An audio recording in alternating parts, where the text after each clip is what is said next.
Bugün 11 Şubat 2023 Cumartesi günü. TRT Haber kaynaklı haberlerden sizlere sunuyorum. Son dakika başlıklı haber: AFAD 19.875 vatandaşımız hayatını kaybetti. 79.717 vatandaşımız yaralı haberi geçilmiş. Cumhurbaşkanı Erdoğan Malatya'da çadır kenti ziyaret etti. Bir depremzede Cumhurbaşkanı Erdoğan'ı böyle karşıladı. Vay uzun adam, tek yürek tek bileğiz şeklinde haber geçilmiş. Hollanda, Bosna Hersek, Sırbistan, Pakistan, Afrin, Gazze, Irak, Lübnan başlıklı haber. Depremde hayatını kaybedenler için dünyanın dört bir yanında gıyabi cenaze namazı kılındı şeklinde haber verilmiş. 106. saatte hayata tutundular. Gaziantep'te 2 yaşındaki Mahsun, ablası Elif ve annesi enkazdan sağ kurtarıldı haberi verilmiş. Türkiye'yi sarsan asrın felaketiyle ilgili son bilgiler öncesi sonrası, saatler sonra gelen mucize kurtuluşlar başlıklı haber. Kahramanmaraş merkezli depremle ilgili en güncel bilgiler interaktif sayfamızda diye TRT haber geçmiş.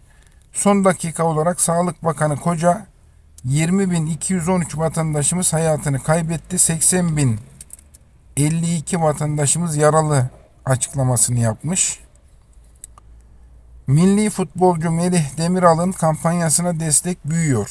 Ronaldo'nun ardından Messi'nin imzalı forması da açık artırmayla satılıp geliri depremzedelere bağışlanacak haberi verilmiş. Adıyaman'da 115. saatte bir mucize daha, 38 yaşındaki kadın enkazdan sağ kurtarılmış. Kredi vadeleri ve kredi kartı taksit sınırlarına sağlanan esnekliklerin süresi 1 Ocak 2024'de uzatıldı. Ana para ve faiz ödemeleri asgari 6 ay süreyle ertelenebilecek.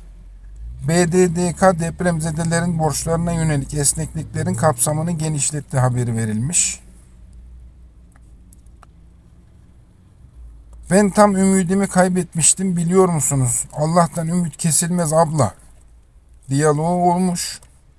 Görüntülerde gördüğünüz gibi Hatay'da göçük altında kalan bir kadının kendisine ulaşan ekiplerle arasındaki diyaloğun umudun ifadesi oldu şeklinde haber verilmiş. Görüntüleri de görüyorsunuz. Allah'a dua ettik, geldiler. Bizi çıkardılar. Hatay'da enkazdan kurtarılıp ambulansa alınan 2 çocuk kurtarılma anlarını anlattığı haberi verilmiş. Evet, son dakika başlığı ile Osmaniye'de depremde yıkılan binalarla ilgili tespit edilen yapım kusurları ve kolon kesme eylemleriyle ilgili hakkında gözaltı kararı verilen 6 şüpheliden 4'ü yakalanmış. Yapımları durdurarak setlerde kullanılan karavanları, jeneratör ve ısıtıcıları deprem bölgesine gönderen TRT, Antalya'daki tesislerinin kapılarını depremzedelere açtı haberi verilmiş. Evet, NASA 3 bölgedeki deprem hasarını gösteren harita yayımlamış. Her nokta yaklaşık 30 metre çapında. Kırmızı noktalar şiddetli hasarı ya da bölgenin doğal görüntüsündeki olası değişiklikleri gösteriyor. Turuncu ve sarı ile işaretlenen kısımlarda daha az ve kısmen hasar gören yerleri göstermektedir şeklinde haber verilmiş. Diyanet İşleri Başkanı Erbaş 15 Şubat'ta yapılması planlanan Hac kurası deprem dolayısıyla ertelendi açıklamasını yapmış. 116. saatte ikinci mucize, Hatay'dan ve Kahramanmaraş'tan kurtarılma haberleri peş peşe geldi haberi geçilmiş. 113. saatte Enkaz altından kurtarılan Mesut'un mesajına Arda Güler'den cevap geldi. Pes etmedin ve başardın. Yüz yüze görüşürüz şeklinde haber verilmiş. Cumhurbaşkanı Yardımcısı Fuat Oktay 1.050.000 vatandaş geçici barınma merkezlerinde açıklamasını yapmış. Evet, dünyanın en büyük doğal akvaryumu olarak bilinen Şanlıurfa'daki Balıklı Göl'ün rengi depremden sonra değişmiş. Resimlerde görüyorsunuz. Şöyle büyüteyim. Evet, rengi bu şekilde olmuş suyun. Enkazdan kitaplarının da çıkarılmasını istedi. Kahramanmaraş'ta enkaz altında kalan Saadet İkbal Çil'e 116 saat sonra ulaşıldı. Çil, İngiliz arama kurtarma personeliyle İngilizce konuştu. O anlara TRT Haber tanıklık etti haberi geçilmiş. Arnavutluk'tan Türkiye'ye anlamlı destek. 13 Şubat'ta 13 Şubat'ta ülke genelinde ulusal yas ilan edilmiş haberi verilmiş. Saraybosnalı çocuklardan depremzedelere destek mesajı. Biz Bosna Hersek'ten sizinleyiz. Sizi çok seviyoruz mesajı haberi olarak verilmiş. Mehmetçik tüm imkanlarıyla seferber oldu.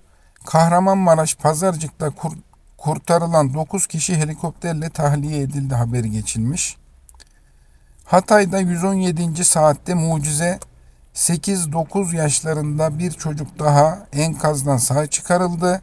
Enkazdan kurtarılan çocuğun ilk sözleri "ışığı görüyorum abi" olmuş. Tarım ve Orman Bakanı Vahit Kirişçi, Hatay'da Yarseli Barajı'nın patladığı iddiaları asılsızdır. Deprem bölgesindeki baraj ve göletlerimiz anlık olarak takip edilmektedir açıklamasını yapmış. Evet, güvenlik güçleri deprem bölgesinde hırsızlık ve yağma yapanlara göz açtırmıyor haberi verilmiş. Evet, DSÖ Türkiye ve Suriye'de depremlerden etkilenen 400.000 kişiye sağlık malzemesi desteği sağladığını açıklamış.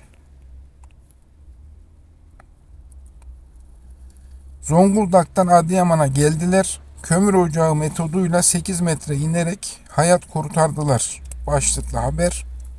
90 saatin ardından 17 yaşındaki genç kızı enkazdan kurtaran madenciler o anları anlattı haberi verilmiş. Ulaştırma ve Altyapı Bakanı Adil Kara İsmailoğlu, Adıyaman merkeze %75 oranında elektrik verildi. Geri kalan zaten enkazın olduğu bölgeler açıklamasını yapmış. Son dakika başlıklı haber. AFAD 20.318 vatandaşımız hayatını kaybetti. 80.088 vatandaşımız kurtarıldı açıklaması yapmış. Hollanda'da Türkiye ile dayanışma içinde Peperbus Katedrali'nin çanıyla İstiklal Marşı çalındı haberi verilmiş. 119. saatte bir mucize daha. Hatay'da Akevler Mahallesi'nde umutlar sürüyor. Enkazdan kurtarma haberleri arka arkaya geliyor haberi verilmiş. Evet,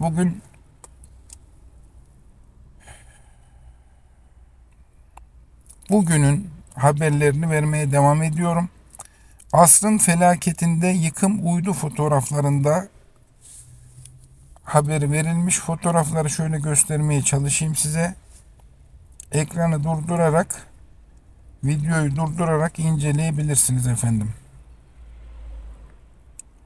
Maalesef çok kötü manzaralar var maalesef.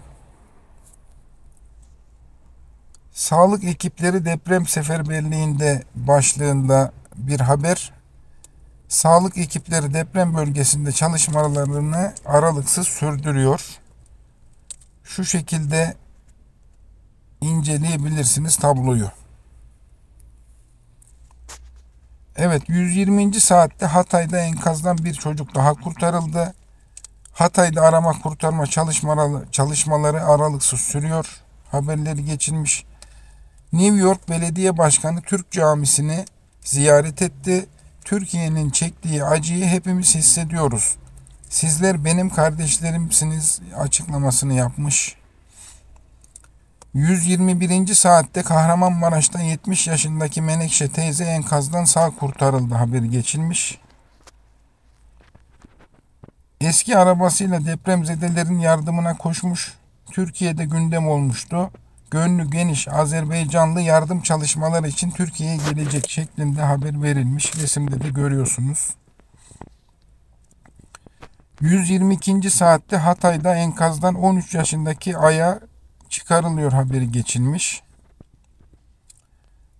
TSK'nın Türk Silahlı Kuvvetleri'nin arama kurtarma köpeği Sıla Malatya'da 12 canın enkaz altından kurtarılmasını sağladı haberi geçilmiş.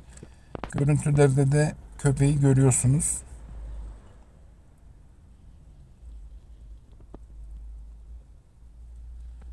Evet. Dünya var mıymış? Dünya var teyze var gel demişler. Evet. Cevap olarak da Kahramanmaraş'ta 70 yaşındaki Menekşe Tabak enkaz altında verdiği 122 saatlik mücadeleyi kazandı haberi verilmiş. Görüntülerde de görüyorsunuz. Eski CHP Genel Başkanı ve Antalya Milletvekili Deniz Baykal hayatını kaybetti. Haberi verilmiş. Evet. Sabah 08.22. Bu haberin dakikası, saati. Son dakika haberi olarak AFAD 20.665 vatandaşımız hayatını kaybetti. 80.088 kişi kurtarıldı haberini geçmiş. Hollanda Diyanet Vakfı'nın başlattığı Türkiye için El Ele kampanyasında bağış miktarı 5 saatte 2 milyon euroyu aştı haberi geçilmiş. Evet, tekrar Deniz Baykal'la alakalı haber verilmiş. Siyasi kariyerine 1968'de CHP ile başladı. 1973'te CHP Antalya Milletvekili seçildi. 18 yıl CHP Genel Başkanlığı yaptı. Türk siyasetinin önemli isimlerinden Deniz Baykal 84 yaşında vefat etti haberi verilmiş efendim. İtalya, Türk Kızılay'ın acil durum faaliyetlerini desteklemek için 1 milyon euroluk yardım yaptığını duyurmuş. Evet. Bu da şu an için son haber. Gönül işi bu. Gönül işi başlığında bir yanda depremin neden olduğu yıkım, diğer yanda çetin kış şartları, Bilal Ballı şartları bölgedekiler için kolaylaştırmak isteyen binlerce gönüllüden sadece biri. Sokağa kurduğu çay ocağıyla hem ekiplerin hem de vatandaşların içini ısıtıyor haberi verilmiş. Evet, bir haber daha geldi. YKS'ye 5 ay kaldı. Kıyafeti boş ver. Bana kitap lazım demiş. Enkazdan çıkarılan 19 yaşındaki Gürkan Öztürk'ün ilk isteği üniversiteye hazırlık kitapları oldu şeklinde haber verilmiş efendim. Evet, depremden dolayı vefat edenlere rahmet diliyorum. Allah'tan ölenler öldü. Kalanlar için de elimizden geleni yapmaya çalışalım. Onlara da Allah'tan yardım diliyorum. Yardımcılar olsun. Evet, görüntüleri de görüyorsunuz. Gayet sağlıklı görünüyor genç arkadaşımız. Evet. Görüşmek üzere diyorum.